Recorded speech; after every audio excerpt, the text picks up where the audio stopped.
আপোনালোকৰ বাৰু LIC policy আছে নেকি? যদি আপোনালোকৰ LIC পলিচি আছে বা আপোনালোকে LIC পলিচিখন চলাব নোৱাৰা হৈছে বা LIC পলিচিখন আপোনালোকে সাৰেন্ডাৰ কৰিব বিচাৰিছে নেকি?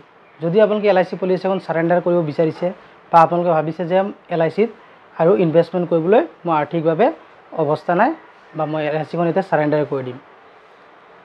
মোৰ যোৱা এটা ভিডিঅ' আছিলে, যোৱা ভিডিঅ'টো মোৰ এই ভিডিঅ'টোৰ ডেছক্ৰিপশ্যনত লিংক পাই যাব। গতিকে আপোনালোকে যোৱা ভিডিঅ'টোত মোক বহুতে প্ৰশ্ন কৰিছিলে যে দাদা এই LIC এটা মই ৰিসেন্টলি খুলিছো, ওপেন কৰিছো, এতিয়া মই LICটো কেনসেল কৰিব পাৰিম নাই? আৰু LICটো আপোনালোকে খোলাৰ লগে লগে কেনসেল কৰিব পাৰিব নাই বা আপোনালোকে LIC এটা কেনসেল কৰিলে কেইবছৰ পাছত আপোনালোকে LICটোত আপোনালোকে পইচা পাব বা আপোনালোকে পইচা কিমান পাব আৰু পইচা আপোনালোকে কিমান বছৰত হলে পাব আৰু LICত আপোনালোকক যোৱাবাৰ মই কৈছিলো GSB আৰু SSBৰ বিষয়ে। গতিকে GSB কৰিলে ভাল হ'ব নে SSB কৰিলে ভাল হ'ব, এই সম্পৰ্কে বহুতে মোক প্ৰশ্ন সুধিছিলে আপোনালোকৰ মোৰ যোৱা ভিডিঅ'টোত। আৰু লগতে আপোনালোকক আজি এই ভিডিঅ'টোৰ জৰিয়তে LIC সাৰেন্ডাৰ সম্পৰ্কে মই সকলোখিনি কথা আজি আলোচনা কৰিম। গতিকে আপোনালোকৰ ভিডিঅ'টো সম্পূৰ্ণ শেষলৈকে চাই থাকিলে LICটোৰ কথা আপোনালোকে বুজি পাব। গতিকে বলক আৰম্ভ কৰোঁ আজিৰ ভিডিঅ'। নমস্কাৰ, মোৰ নাম গৌৰৱ, আমাৰ চেনেল অনলাইন সহায়লৈ সকলোকে স্বাগতম জনাইছোঁ। আজিৰ ভিডিঅ' মই আপোনালোকক সকলোখিনি কথা বিৱৰি ক'ম, আপোনালোকে ভিডিঅ'টো স্কিপ নকৰিব আৰু শেষলৈকে ভিডিঅ'টো ক্যালকুলেশন কৰি দেখুৱাম যে আপোনালোকে GSB কৰিলে ভাল হ'ব নে SSB কৰিলে ভাল হ'ব। যদি আপোনালোকে GSB কৰে তেতিয়াহ'লে আপোনালোকৰ কিমান প্ৰফিট হ'ব বা SSB কৰিলে কিমান প্ৰফিট হ'ব সেই ক্যালকুলেশনটো মই আপোনাক শেষলৈকে দেখুৱাই আছোঁ। এটা আমি আগবাঢ়ো যে আপোনালোকে সুধিছিলে LIC এটা কিমান বছৰ ৰাখিব লাগিব। LIC এটা আপোনালোকে মিনিমাম 3 ইয়াৰ আপোনালোকে পইচা তাত আপোনালোকে প্ৰিমিয়ামখিনি আপোনালোকে তাত পে কৰিব লাগিব। 3 ইয়াৰ মিনিমাম পে কৰিব লাগিব। 3 ইয়াৰ আপোনালোকে মিনিমাম পে কৰিলেহে আপোনালোকে LICটোত আপোনালোকে সাৰেন্ডাৰ কৰিব পাৰিব আৰু সাৰেন্ডাৰ কৰিলেহে আপোনালোকে সাৰেন্ডাৰ ভ্যালু বা সাৰেন্ডাৰ এমাউণ্টটো আপোনালোকে পাব। যদি আপোনালোকে সাৰেন্ডাৰ 3 বছৰ আগত কৰে তেতিয়াহ'লে আপোনালোকে কিন্তু কোনো ধৰণৰ বেনিফিট LICৰ পৰা নাপাব। আৰু দ্বিতীয়তে আপোনালোকে LIC এটা ওপেন কৰাৰ পাছত আপোনালোকে 2 দিন পাছতো আপোনালোকে প্ৰিমিয়াম দিয়াৰ পাছত আপোনালোকে 2 দিন পাছতো LIC এটা আপোনালোকে যিকোনো সময়ত আপোনালোকে কেনসেল কৰিব পাৰে। কেনসেল মানে কি, আপোনালোকে তাত প্ৰিমিয়াম ডিপোজিট নকৰিলেও আপোনালোকৰ কোনো ধৰণৰ হেৰাসমেণ্ট নহয়। আৰু 3 নম্বৰ কথাটো হ'ল যে LICখনত আপোনালোকে আবেদন কৰিবলৈ কাৰণে কেনেকৈ এপ্লিকেশ্যন এখন লিখিব এই সম্পৰ্কে মই আজি এপ্লিকেশ্যনখন আপোনালোকৰ মোৰ এই ভিডিঅ'টোৰ ডেছক্ৰিপশ্যনত লিংক এটা দি দিম। সেই লিংকটো আপোনালোকে ডাউনলোড কৰি লৈ আপোনালোকে এপ্লিকেশ্যনখন লিখিব লাগিব। আৰু LIC এখন আপোনালোকে সাৰেন্ডাৰ কৰিব যাওঁতে আপোনালোকৰ পান কাৰ্ড, আধাৰ কাৰ্ড, বেংকৰ পাছবুক আৰু লগতে আপোনালোকৰ যদি বেংকৰ পাছবুক নাই বেংকৰ আপোনালোকে কেনসেল চেক এখন দিব লাগিব। আপোনালোকক সেই বেংকটোতে বা সেই কেনসেল চেকটোৰ জৰিয়তে আপোনালোকৰ বেংকত NFT কৰি দিয়া হ'ব এমাউণ্টটো। আৰু আপোনালোকে সুধিছিলে যে LIC এটা আমি যেতিয়া সাৰেন্ডাৰ কৰিম, সাৰেন্ডাৰ কৰাৰ পাছত কিমান দিন পিছত আমি এমাউণ্টটো পাম। এমাউণ্টটো আপোনালোকে working days 7 working days to 10 working ডেজৰ ভিতৰত আপোনালোকৰ এমাউণ্টটো আপোনালোকৰ একাউণ্টত ক্ৰেডিট হৈ যাব। আৰু দ্বিতীয়তে আপোনালোকে LICখনৰ আজি মই এতিয়া আপোনালোকক মোৰ মোবাইলৰ জৰিয়তে ক্যালকুলেট কৰি দেখুৱাম যে আপোনালোকে কিমান এমাউণ্ট পাব। মই এটা এনে লামচাম জেনেৰেল এটা LIC লৈ আপোনালোকক দেখুৱাম। আপোনালোকে মই কি দেখুওৱা ফৰ্মুলাটোৰ জৰিয়তে আপোনালোকে আপোনালোকৰ ফৰ্মুলাটো ইউজ কৰি আপোনালোকে LICটোৰ যেনেধৰণে আপোনালোকৰ টাৰ্ম কিমান LICটো কিমান টাৰ্ম আছে আৰু তাৰপিছত আপোনালোকে কিমান প্ৰিমিয়াম আপোনালোকে পেইড কৰিলে আৰু তাৰপিছত আপোনালোকে LICটো কি সাম এচিয়ৰ্ড কিমান 2 লাখ নে 3 লাখ হয়তো আপোনালোকে দি ল'ব নিজৰটো নিজে। তাৰপিছত আহিলে আপোনালোকৰ LICটো কিমান বছৰলৈকে আপুনি খুলিলে। তাৰপিছত LICটো আপোনালোকে থাকে এটা মেইন বস্তু ফেক্টৰ, যিটো ফেক্টৰ পাৰ্চেণ্ট বুলি কয়। SSBটো ফেক্টৰ পাৰ্চেণ্ট থাকে আৰু লগতে আপোনালোকৰ GSBটো এটা ফেক্টৰ পাৰ্চেণ্ট থাকে। সম্পৰ্কে মই অলপ পাছত আপোনালোকৰ আলোচনা কৰিম। এতিয়া মই আপোনালোকে কোৱা কথাখিনি মোৰ কমেণ্টত যিখিনি সুধিছিলে এইখিনি কথা মই বৰ্তমানলৈকে আপোনালোকক জনালোঁ যে আপোনালোকে যেতিয়াও আপোনালোকে LIC এটা পলিচি কেনসেল কৰিব পাৰে, কিন্তু যদি LICটো আপোনালোকে এমাউণ্ট ল'ব বিচাৰে এমাউণ্টটো আপোনালোকে আফটাৰ 3 ইয়াৰ্ছ পাছত পাব। আৰু আপোনালোকৰ LIC এটা আপোনালোকে ফুল এমাউণ্ট কেতিয়াও নাপায়। আপোনালোকে মেচিউৰিটি বিফৰ মেচিউৰিটি যদি আপোনালোকে LIC সাৰেন্ডাৰ কৰে কেতিয়াও আপোনালোকে ফুল তাৰ বেনিফিট নাপায়।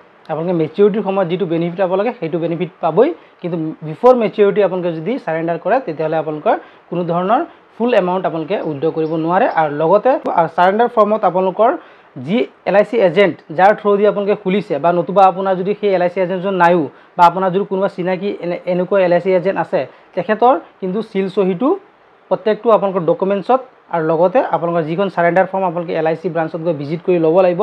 সেই ব্ৰাঞ্চৰ পৰা পোৱা ফৰ্মখনত আপোনালোকৰ কিন্তু LIC এজেণ্টৰ সিল সহিটো লাগিব। আৰু লগতে আপোনালোকে গোটেই ডকুমেণ্টছতো আপোনালোকে চিল চহীটো মাৰিব লাগিব। তেখেতে LIC এজেণ্টজনে যিকোনো এজন LIC এজেণ্ট হ'লেও হৈ যাব। আৰু লগতে আপোনালোকে আপোনালোকৰ ডকুমেণ্টছবিলাকত সেল্ফ এটেষ্টেড কৰিব। গোটেইখিনি তথ্য নি আপোনালোকে LIC আপোনালোকৰ ওচৰৰ যিটো আপোনালোকৰ ব্ৰাঞ্চ আছে সেই ব্ৰাঞ্চত আপোনালোকে জমা দি দিব। জমা দিয়াৰ পিছত আপোনালোকৰ 7 to 10 ডেজৰ ভিতৰত আপোনালোকৰ একাউণ্টত ক্ৰেডিট হৈ যাব।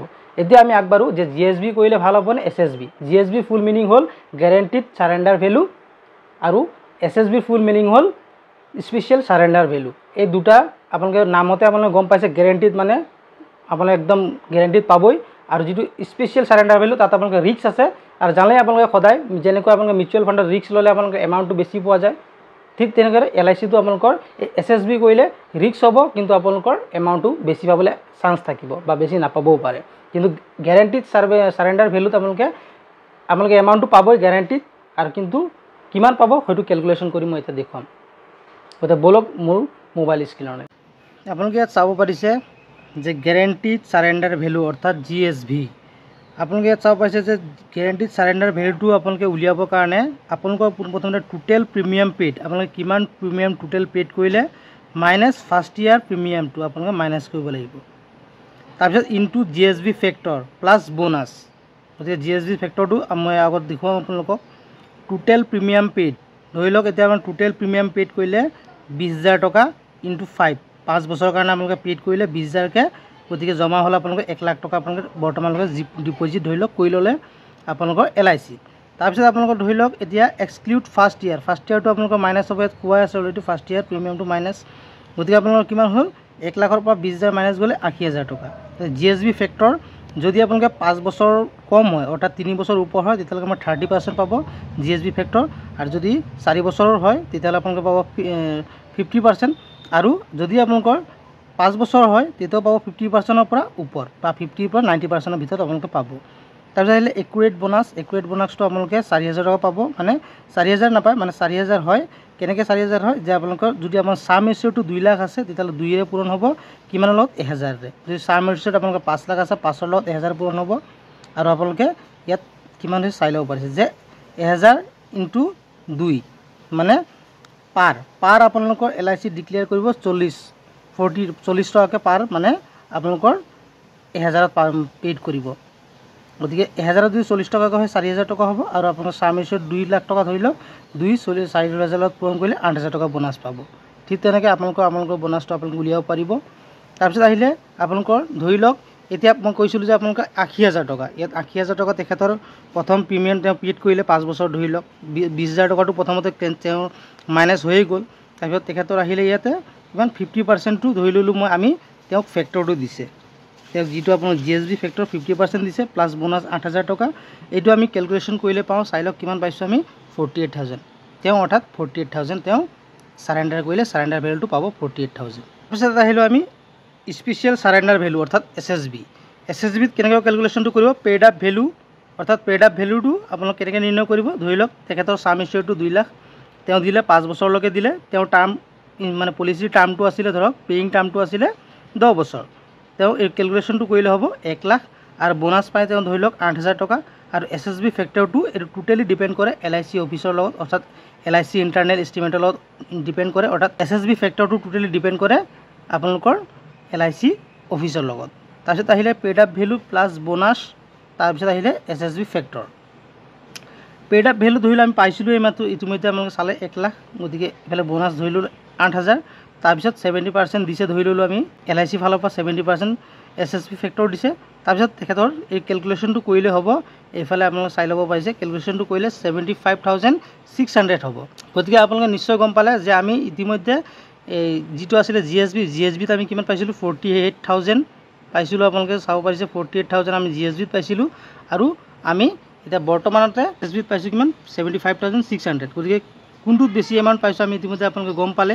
গতিকে এইটো নহয় যে আপোনালোকে SSBতে চব সময়ত আপোনালোকে বেছি এমাউণ্ট পাব, নাপাবও পাৰে। ইয়াত হাই ৰিস্ক আছে, পোৱাৰ চান্স আছেও নাইও তেনেকুৱা। কিন্তু এইটোত আপোনালোকে এই এমাউণ্টটোৰ আশে পাশে 19-20 হ'লেও আপোনালোকে পাবই। আৰু আপোনালোকে GSBৰ মই ক'লোৱে আফটাৰ 3 ইয়াৰ্ছ হ'লে 30% পাব, আৰু 4 ইয়াৰ্ছ হ'লে 50%, আৰু 5 ইয়াৰ্ছৰ আপ হ'লে আপোনালোকে 50%ৰ পৰা 90%লৈকে পাব। ঠিক যেনেকৈ এতিয়া GSBত আপোনালোকে 48,000 পালে, ইয়াৰ 19 20 হ'ব, হয়তো আপুনি 50 পাব পাৰে, নহ'লে 46 পাব পাৰে। কিন্তু SSBত যেনেকৈ আমি এতিয়া 75,000টো উলিয়াইছোঁ, তেনেকৈ CO 75,000 আপোনালোকে নোলাবও পাৰে, এনেকুৱা এমাউণ্টৰ হ'লে মানে এই এমাউণ্টৰ হ'লে আপোনালোকে 75,000 নিদিবও পাৰে। গতিকে এইটোত অলপ ৰিস্ক আছে, কিন্তু আপোনালোকে যদি ৰিস্ক লৈ কৰে কিন্তু পাবও পাৰে। গতিকে এইটোৱে আছিলে মোৰ আজিৰ কেলকুলেশ্যনটো। যদি আপোনালোকে এই ভিডিঅ'টো চাই ভাল পালে, তেতিয়াহ'লে আপোনালোকে ভিডিঅ'টো লাইক কৰিব, কমেণ্ট কৰিব, শ্বেয়াৰ কৰিব।